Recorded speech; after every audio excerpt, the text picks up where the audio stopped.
Right. If I look at the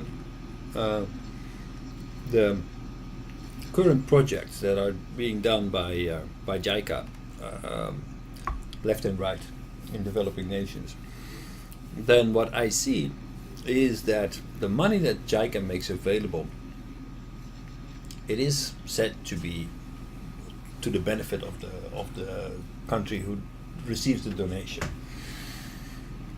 To some extent, that is right. So, for example, I worked on a climate project in Bangladesh, and the objective is to actually be able to control the climate better and the consequences of heavy rains, because it's a delta country. It's very dangerous. It's very low, so if you can already forecast heavy rains coming, then you can prepare people and there will be less victims. It's a good idea, but as soon as the money is earmarked, then basically there will be manufacturers in Japan will be involved to write the specifications of the project. That means that if you write the specifications of the project and then open it for tender, the company who's helping to write the tender specifications will most definitely get the project, because they wrote the tender, of course, to make sure that they would win the tender. So that means that basically all the money that is aimed to benefit Bangladesh is basically going directly back into the Japanese economy. It doesn't really touch it. Another problem that exists is that this is completely a game between JICA and the manufacturer, and the local people are never involved. And actually, once the tender is specified, you cannot actually deliver anything outside of the tender. So once you are actually working on the ground, you will discover that there are all kinds of things that actually do not meet the reality. Doesn't matter. This is in the tender, so this is how you're supposed to do it. So the question is, so why? So why are they not more clever? Why are they not using their development money to actually get more influence, to build up relationships there, to work with the local people and actually build up relationships? They can't find that skilled people. And in the future, win more business, actually build up companies there and build up relationships with local parties, and actually make much more, because this is so short-sighted. It seems so short-sighted that okay, so we're doing something overseas, but basically all the money goes back to Japan, so it doesn't actually cost us anything. It's more or less a subsidy for the Japanese companies who are involved in that project. So why is that? The only thing that I can think of is that in Japan we're not really serious about building up relationships with foreign companies, with foreign countries, to actually go to these countries and really engage and work together. We are much more comfortable working with each other, with working with Japanese companies and Japanese people, and keeping it okay. Sure, there is a foreign market and all these things, but we're not really serious in actually engaging and setting up shop and becoming one with the local economy and trying to actually develop something meaningful over there. Maybe Japan has been isolated for too long. Yeah, I think I agree with you, and it'll be one of the possible views about the attitude of a Japanese company in an overseas project. Yeah, actually, most of or 100% of Japanese company only have very very short-sighted visions in relationship with the other foreign countries or Asian countries. So maybe one of the reasons behind that, maybe as you said, a long time after the end of the World War II, Japan was banned for a long time, and even right now, and also in addition, if Japanese government or Japan try to do something more than the practical project, then maybe there will be some nations who try to do or avoid or interfere or something maybe.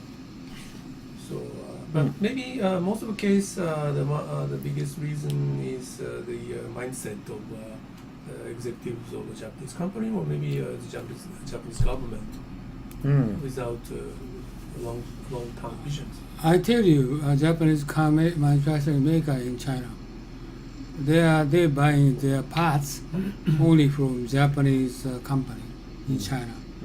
Only focus on every company factory located area.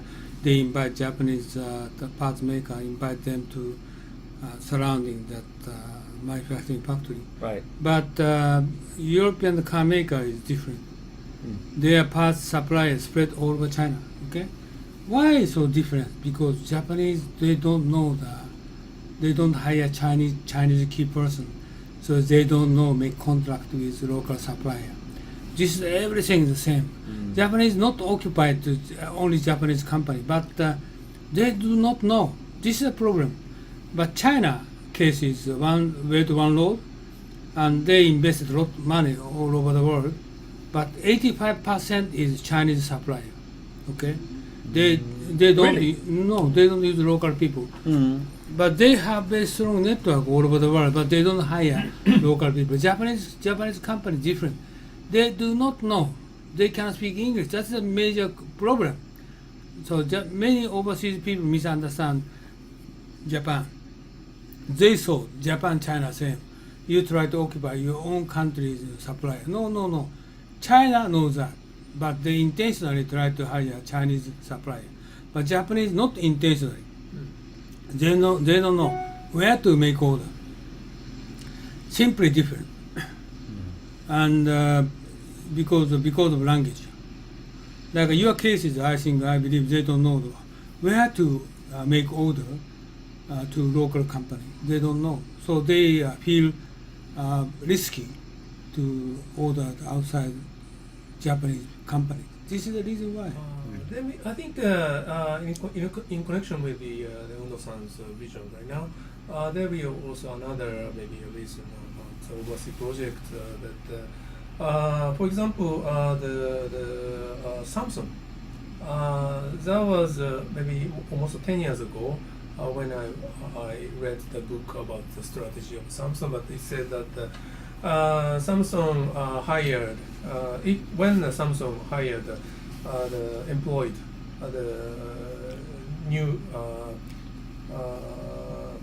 university student, then if someone is they selected a very excellent student, and once they employed, then some of them are going to be sent to the any countries where they would like to go. Oh yeah, 1 year, right? Yeah, Yes, I know 1 that. year or maybe 2 years, or maybe when I read the book, maximum 3 years.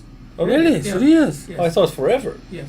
No, Almost forever. no. Just the training.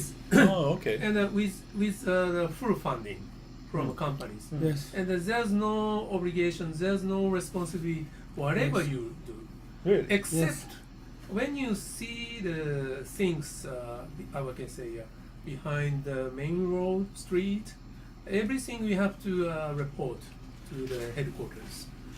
So during that period, they could construct a very tight relationship and very, we can say,